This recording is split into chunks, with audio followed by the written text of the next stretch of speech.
नमस्ते, the freedom में आपका स्वागत है। मैं सुधीर। आज फिर से किस्सा एक बाबा साहब का। ये बात उस समय की है जब डॉक्टर अंबेडकर काफ़ी पहले ही कह चुके थे कि हिंदू धर्म में पैदा होना ना होना ये मेरे वश की बात नहीं थी, लेकिन ये मेरे वश की बात है कि मैं हिंदू धर्म में नहीं मरूं।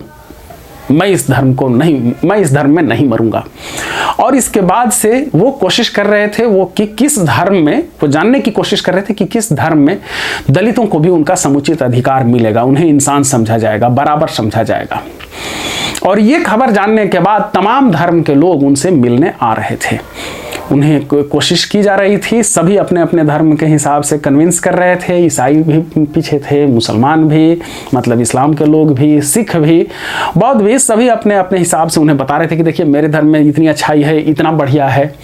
आज हम लोग इस पर चर्चा करेंगे कि डॉक्टर अंबेडकर ने आखिर इस्लाम क्यों नहीं स्वीकार किया। बड़ी चीज ये है कि जो भी धर्म वाले जितने भी आते थे, अंबेडकर ने सभी धर्मों का बारीकी से अध्ययन किया और सभी धर्मों में देखा कि किसमें इन दलितों को सम्मान मिलेगा, इज्जत मिलेगी। इस्लाम में जब वो गए तो 2-3-4 चीज़ों पर उन्होंने जो मुख्य आपत्ति जताई, उसमें सबसे मुख्य बात यह है कि दास प्रथा, दास के बारे में जिक्र है कुरान में भी, हदीस में भी। और इस दास प्रथा को खत्म करने के लिए बहुत गंभीर कभी भी इस्लाम नहीं दिखा। कुरान या हदीस में भी कहीं गंभीरता नहीं दिखाई गई कि दास प्रथा को कैसे खत्म किया जाए, दास को भी बराबर का इंसान क्यों, कब माना जाएगा, कैसे माना जाएगा। और ये फिर वही स्थिति हो जाती जो हिंदू धर्म में दलितों के साथ स्थिति थी कि वो दास की तरह थे, गुलामों की तरह थे। तो गुलामों वाली जो बात थी, दास वाली बात थी, वो अंबेडकर को नहीं कभी ये।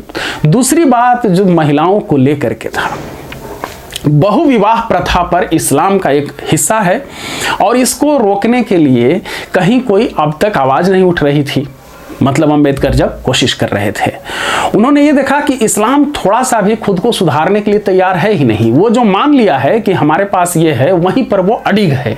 वो चाहते थे कि कम से कम हर धर्म को अपने आप में सुधार लाने की कोशिश करनी चाहिए। और उन्होंने देखा कि औरतों की यहाँ जिंदगी तो गुलामों से भी बदतर है। औरतों के लिए यहाँ पर कोई खास स्पेस ही नहीं है। एक तो बहुविवाही प्रथा है, मतलब एक मर्द कई औरतों को एक साथ अपने पास रखेगा, उनको बीवी बना करके ही सही, लेकिन कई औरतों के साथ शादी कर सकता है।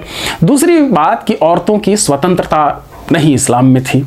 तो इन बातों को लेकर के अंबेडकर परेशान हुए। अंबेडकर को याद रखिए कि स्त्रियों को लेकर के वो बहुत खुले मन से काम करते थे। उन्होंने कहा भी था कि किसी समाज को देखना है कि वो कितना सभ्य है, कितना विकसित है, तो ये देखो कि वहाँ की स्त्रियां कितनी सभ्य और कितनी विकसित हैं, कितनी शिक्षित हैं।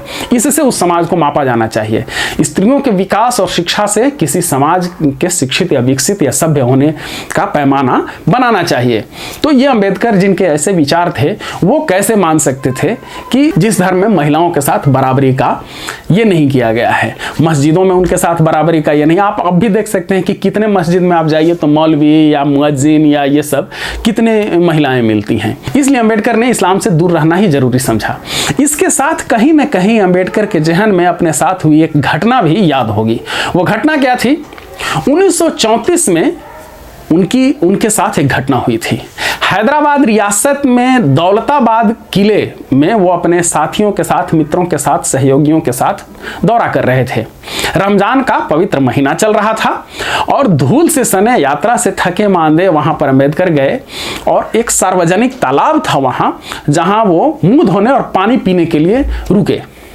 जैसे ही वहां पर रुके, कुछ ही देर के बाद गुस्से से भरे चिल्लाते हुए मुसलमानों की एक भीड़ ने उन्हें घेर लिया और उन्हें ढेड़ कहा। ढेड़ उस समय अछूतों के लिए घृणा से एक इस्तेमाल किया जाने वाला शब्द था वहां हैदराबाद में। तो अंबेडकर और उनके साथियों को कहा ढेड़, और उनके साथ मारपीट की कोशिश की गई, उनका कपड़े फाड़ दिए गए, तीर घींच किया गया। ये तो नहीं कहा जा सकता है कि बुरी तरीके से पिटाई की गई, लेकिन सीधे तौर पर पीटने को छोड़ करके बाकी सभी तरह से उनके साथ दुर्व्यवहार वहां किया गया। क्यों? क्योंकि डॉक्टर अंबेडकर अछूत थे। उन्हें गंदी गंदी गालियां दी गई। ये पूरी बात उन्होंने खुद डॉक्टर अंबेडकर ने लिखी है। और फिर इस घटना को लिखने के बाद वो अंत में लिखते हैं कि यह दर्शाता है कि एक व्यक्ति जो हिंदुओं के लिए अछूत है, वह मुसलमानों के लिए भी अछूत ही है। कहीं ना कहीं जब इस्लाम स्वीकार करने की बात अंबेडकर के पास आई होगी तो ये घटना उनके जहन में भी रही होगी। आप द फ्रीडम पर देख रहे हैं बाबा साहब के किस्से। हमारे साथ जुड़े रहने के लिए चैनल को सब्सक्राइब करें। धन्यवाद। जय हिंद।